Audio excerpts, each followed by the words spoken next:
तो आज हम लोग फिजिक्स का अगला टॉपिक चालू करेंगे। इसका क्या नाम है? Modern physics. देखो ये फिजिक्स का एक नया भाग है। फिजिक्स का क्या है बोलो? नया भाग है। जैसे पीछे हम लोग पढ़े थे फिजिक्स का एक भाग जिसको ऑप्टिक्स कहते हैं। क्या पढ़े थे? ऑप्टिक्स पढ़े थे। क्या समझे? उसमें दो चीज़ पढ़े थे, ज्योमेट्रिकल ऑप्टिक्स और वेव ऑप्टिक्स। तो प्रकाश के बारे में टोटल चीज़ हम लोग पढ़े थे ऑप्टिक्स में, ठीक है ना। ऑप्टिक्स मतलब हो गया प्रकाश से जुड़ी घटनाओं को हम लोग ऑप्टिक्स में पढ़ते हैं, पूरा चीज़ पढ़े थे। अब एक फिजिक्स का एक नया ब्रांच है जिसको हम लोग कहते हैं मॉडर्न फिजिक्स। इसका नाम भी देखो बहुत मज़ेदार है। इसको क्या कहते हैं? मॉडर्न फिजिक्स कहते हैं, है ना। ये फिजिक्स का एकदम नया भाग है और इसका नाम मॉडर्न है। मॉडर्न मतलब ध्यान दे कीजिए, मॉडर्न मतलब होता है आधुनिक। मॉडर्न मतलब क्या होता है? आधुनिक। जैसे हम लोग क्या है अभी मॉडर्न टाइम्स में रहते हैं, अभी हम लोग आधुनिक समाज में रहते हैं कि नहीं रहते हैं? हम लोग मॉडर्न टाइम में रहते हैं कि नहीं?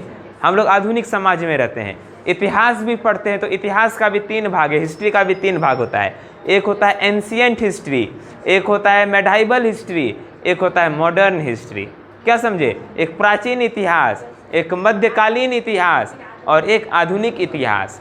क्या समझे? उसी प्रकार से फिजिक्स में भी एक नया ब्रांच जोड़ा गया है जिसको हम लोग कहते हैं मॉडर्न फिजिक्स। क्या कहते हैं? Modern physics. ये मॉडर्न है एकदम। मॉडर्न मतलब एकदम नया है, एकदम आधुनिक है। आज से 50-100 साल पहले फिजिक्स नहीं था, ये फिजिक्स का नया नया खोज हुआ है, ठीक है। तो अब सवाल उठता है कि इसमें हम लोग पढ़ते क्या सब है? मॉडर्न फिजिक्स में इसमें क्या सब चीज़ पढ़ते हैं? मॉडर्न फिजिक्स में क्या सब पढ़ते हैं? तो मॉडर्न फिजिक्स में हम लोग पढ़ते हैं किसके बारे में? परमाणु, एटम के बारे में, न्यूक्लियस, नाभिक के बारे में, और विकिरण एवं पदार्थ की द्वैत प्रकृति। इसका पहला चैप्टर है विकिरण एवं पदार्थ की द्वैत प्रकृति, dual nature of matter and radiation. इसका पहला चैप्टर है ये, है ना। मॉडर्न फिजिक्स का पहला चैप्टर क्या है? Dual nature of matter and radiation. अच्छा, ये द्वैत प्रकृति, डुअल नेचर मतलब क्या होता है? द्वैत प्रकृति या डुअल नेचर का मतलब ये होता है, डुअल मतलब दो या द्वैत मतलब भी दो। इसका मतलब ये है कि जो रेडिएशन होता है, रेडिएशन या विकिरण, उसके अंदर डबल गुण है, डबल, दो गो गुण होता है। द्वैत प्रकृति का यही मतलब है। द्वैत प्रकृति का क्या मतलब होता है? दो गुण होना। डुअल नेचर का मतलब दो गुण होना ना। डुअल का मतलब दो, द्वैत का मतलब दो। तो कोई भी पदार्थ हो, मैटर मतलब पदार्थ, या रेडिएशन मतलब विकिरण। प्रकाश भी क्या एक प्रकार का रेडिएशन है। जो प्रकाश है ये भी क्या एक प्रकार का रेडिएशन है या विकिरण है। तो कोई भी पदार्थ है या कोई भी विकिरण, रेडिएशन है, उसके अंदर द्वैत प्रकृति होता है। उसके अंदर क्या होता है बोलो जी? अरे बातचीत वाला तो मारेंगे अभी एक एक मुक्का की, सांप सूंघ लेगा अभी तुरंत, ठीक है ना। कोई भी पदार्थ हो, मैटर मतलब पदार्थ, और रेडिएशन मतलब विकिरण, ठीक है ना। प्रैक्टिस कर रहा है, आगे चल करके कैसे फॉलोवर्स बढ़ाएंगे। फॉलोवर्स बढ़ाएगा बाबा नवीन कुमार है, नवीन झा, बाबा नवीन झा है। ये सब ज़्यादा फॉलोवर यही बना रहा है अपना। पहले लोग ऐसे फॉलोवर बनाता था, आजकल तो यूट्यूब पे फॉलोवर बनाता है, और कौन से फॉलोवर बनाता है? इंस्टाग्राम पे फॉलोवर बनाता है, फॉलोवर बना रहा है। Dual nature of matter and radiation मतलब कि पदार्थ का, कोई भी पदार्थ हो या कोई भी रेडिएशन हो, विकिरण हो, उसका क्या होता है? द्वैत प्रकृति होता है। क्या होता है बोलो? द्वैत प्रकृति, डुअल नेचर मतलब दो दो नेचर होता है, उसमें दो गुण होता है। किसी भी पदार्थ में, किसी भी विकिरण में कितना गुण होता है? दो गुण होता है। क्या समझे? वैसे ऐसे चिन्ह करके लोग फोटो खींचाता है, ठीक है। उसमें दो गो गुण होता है। क्या होता है? दो गो गुण होता है। अच्छा, वो दो गुण क्या है? हम लोग पढ़े भी थे प्रकाश के लिए कि प्रकाश में भी दो गुण होता है। एक तरंग, प्रकाश, तरंग पढ़े थे ना। प्रकाश के अंदर तरंग गुण होता है और प्रकाश के अंदर कण वाला गुण होता है। क्या समझे? उसी प्रकार से कोई भी विकिरण है, ये जो डुअल नेचर है बाबू, ये द्वैत प्रकृति, ये क्या है? ये द्वैत प्रकृति जो है ये क्या है जी? एक, हाँ, एक गुण है किसी भी पदार्थ में, एक गुण होता है कण वाला। एक गुण क्या होता है, कण वाला, और दूसरा गुण क्या होता है, तरंग वाला। यही द्वैत प्रकृति है ना। किसी भी पदार्थ में, मैटर में या रेडिएशन में दो प्रकृति होता है। वो दो प्रकृति क्या है, एक है कण वाला प्रकृति, एक है तरंग वाला प्रकृति। क्या समझे?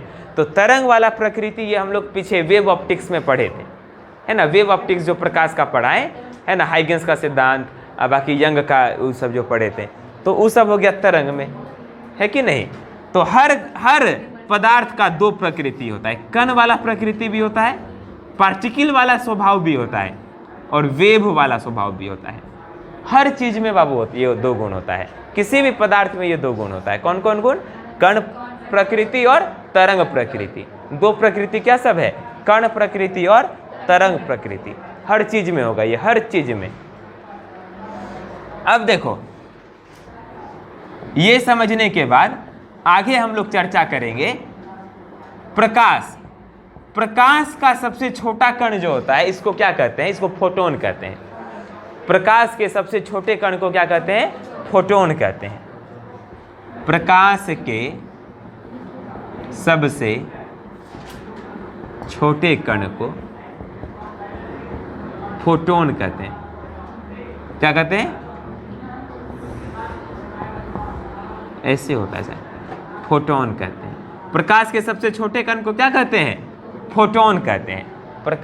जैसे देखो, कोई भी पदार्थ है, मैटर है, उसका छोटा कण होता है ना, इलेक्ट्रॉन, प्रोटॉन और न्यूट्रॉन होता है ना। कोई भी पदार्थ है, उसका छोटा कण को क्या कहते हैं, इलेक्ट्रॉन, प्रोटॉन और न्यूट्रॉन। कोई भी पदार्थ इन सब से बना होता है, इलेक्ट्रॉन, प्रोटॉन, न्यूट्रॉन। उसी से मिलता जुलता एक नाम न्यूट्रॉन, सॉरी न्यूट्रॉन हो गया फोटोन। तो इलेक्ट्रॉन, प्रोटॉन, न्यूट्रॉन और ये हो गया फोटोन। मिलता जुलता नाम है ना, सबके अंत में टॉन टॉन है ना, ठीक है। इलेक्ट्रॉन, टॉन, प्रोटॉन, न्यूट्रॉन और फोटोन, सबके अंत में क्या है, टॉन। तो मिलता जुलता नाम है इलेक्ट्रॉन, प्रोटॉन, न्यूट्रॉन और फोटोन। तो प्रकाश के सबसे छोटे कण को क्या कहते हैं, फोटोन कहते हैं।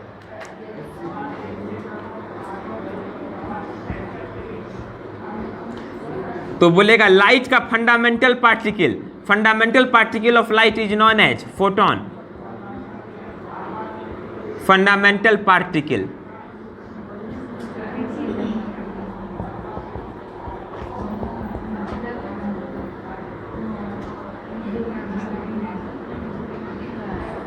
है ना। Fundamental particle of light is known as photon.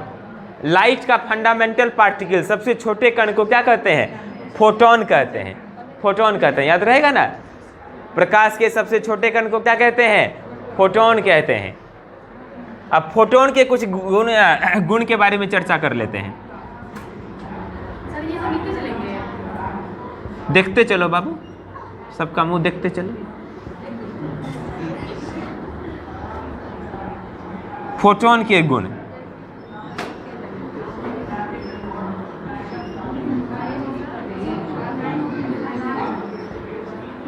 Properties of photon.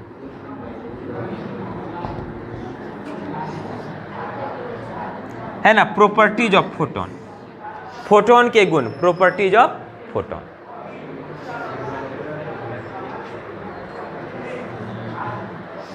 पहला,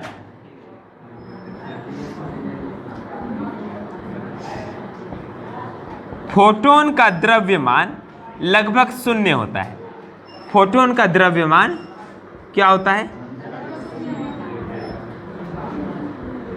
लगभग शून्य होता है। ठीक है, फोटोन का द्रव्यमान क्या होता है, लगभग शून्य होता है। ठीक है ना। अंग्रेजी में लिखेंगे mass of photon is approximately 0। Mass of photon is approximately 0।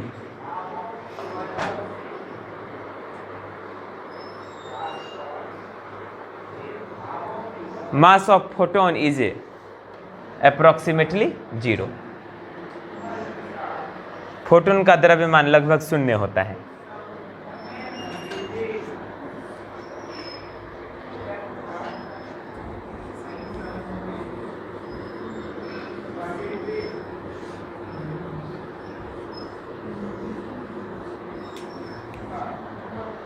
क्या समझा? फोटोन क्या होता है? प्रकाश के सबसे छोटे कण को फोटोन कहते हैं।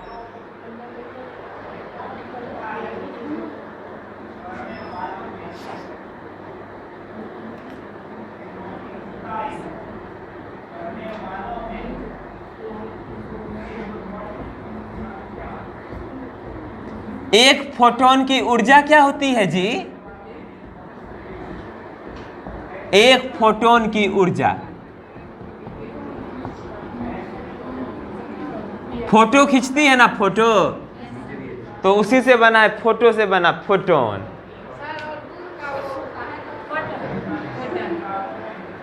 फटन, हाँ photon. Energy of a photon.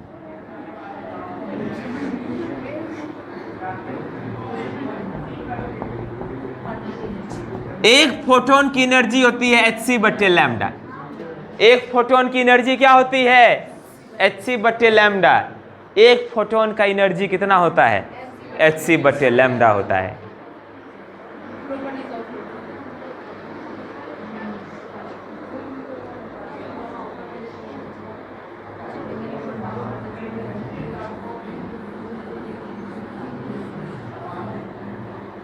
आजकल के बच्चा सबका आँख इतना कमजोर कहला हो गया है, पास से नहीं दिखता है वो उसके कॉपी से देखेगी, उसके कॉपी से देखेगी, उसके कॉपी से देखेगी, ऐसे चलते रहता है? हाँ, नहीं, किसी किसी का आँख मजबूत है।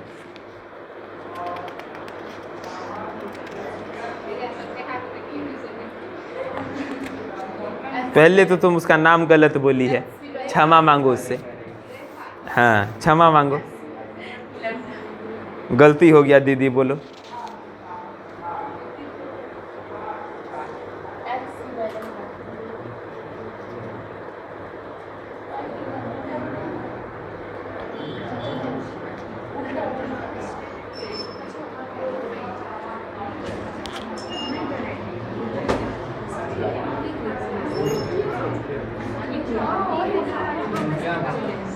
E बराबर hc/λ। एक फोटोन की ऊर्जा कितनी होती है जी? रे फिर फॉलोवर बनाया तुम। एक फोटोन की ऊर्जा क्या होती है? hc/λ। अनिकेत ऐसे भी तुम्हारा फॉलोवर है, अनिकेत पे ज्यादा मेहनत नहीं करना है, नया फॉलोवर बनाओ।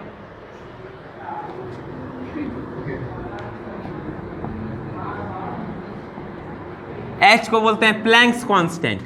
H का क्या नाम है? प्लैंक्स कांस्टेंट, प्लैंक नियतांक। H का क्या नाम है जी? प्लैंक कांस्टेंट या प्लैंक नियतांक। C क्या है? अच्छा, H का मान कितना होता है जी? ऑब्जेक्टिव में पूछेगा H बराबर 6.626 गुने 10⁻⁻34 जूल गुना सेकेंड। ठीक है, H का मान कितना होता है? 6.626 गुने 10⁻⁻34 जूल सेकेंड, प्लैंक नियतांक का मान होता है। C क्या है? Speed of light in vacuum.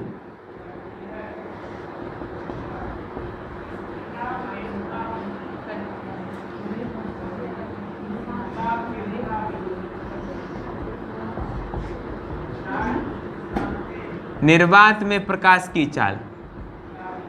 80 का मान कितना होता है? 3 गुने 10⁸ मीटर प्रति सेकेंड।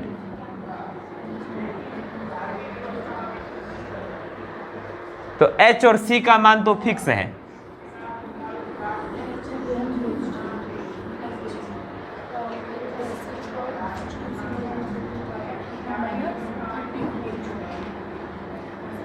और लैम्डा जो है ये प्रकाश का वेवलेंथ है, तरंग दैर्ध्य है।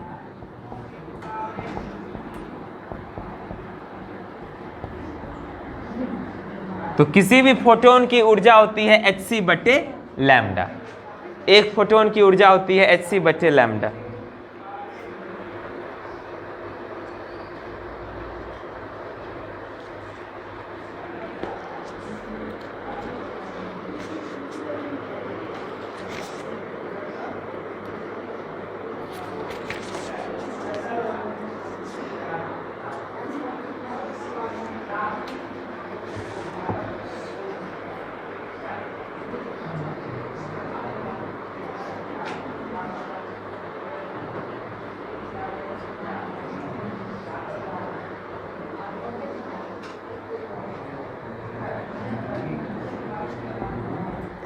एक फोटोन की ऊर्जा क्या होती है? hc/λ।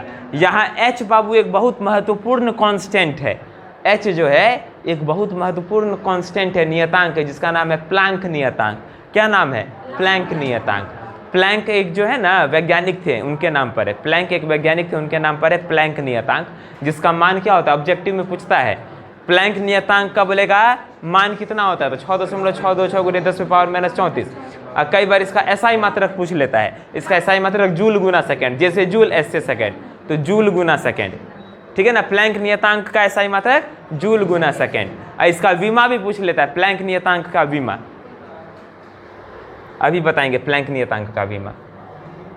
तो E का एक फॉर्मूला हो गया hc/λ। इसका दूसरा फॉर्मूला होता है E = hν।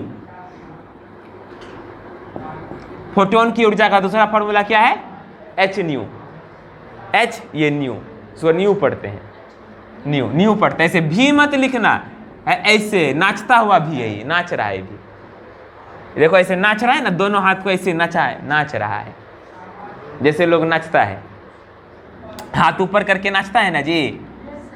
कैसे नाचता है? हाथ ऊपर करके, जैसे ये भी नाच रहा है, दोनों हाथ ऐसे करके नाच रहा है। क्या समझे? हाँ, hν। इसको न्यू पढ़ते हैं। तब यहाँ ये न्यू का क्या मतलब है? इस न्यू का मतलब है आवृत्ति। इस न्यू को क्या कहते हैं?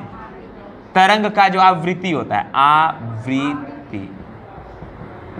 आवृत्ति अंग्रेजी में फ्रीक्वेंसी है। ये वेव का जो फ्रीक्वेंसी होता है। तो ऊर्जा का दो गो सूत्र होता है, फोटोन की ऊर्जा का दो गो सूत्र, E = hc/λ या E = hν, है ना। ऊर्जा का कितना सूत्र? दो गो सूत्र। कौन कौन? E = hc/λ या E = hν। न्यू पढ़ना इसको, न्यू, म्यू नहीं, न्यू। क्या पढ़ेगा? New, new, new. एक होता है म्यू। म्यू कैसे लिखते हैं रे? ऐसे, ये है म्यू, ये क्या है? म्यू। और एक क्या है? New, mu, new. समझ गया?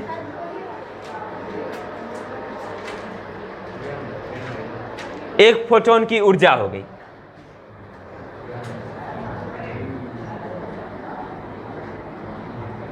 तीसरा नंबर में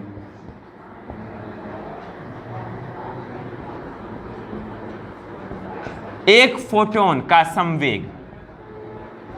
एक फोटोन का संवेग क्या होता है? Momentum of a photon.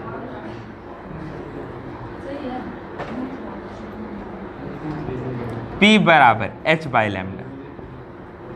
इसका सूत्र है P = h/λ। एक फोटोन का संवेग क्या होता है? P = h/λ। एक फोटोन का संवेग, momentum of a photon, P = h/λ।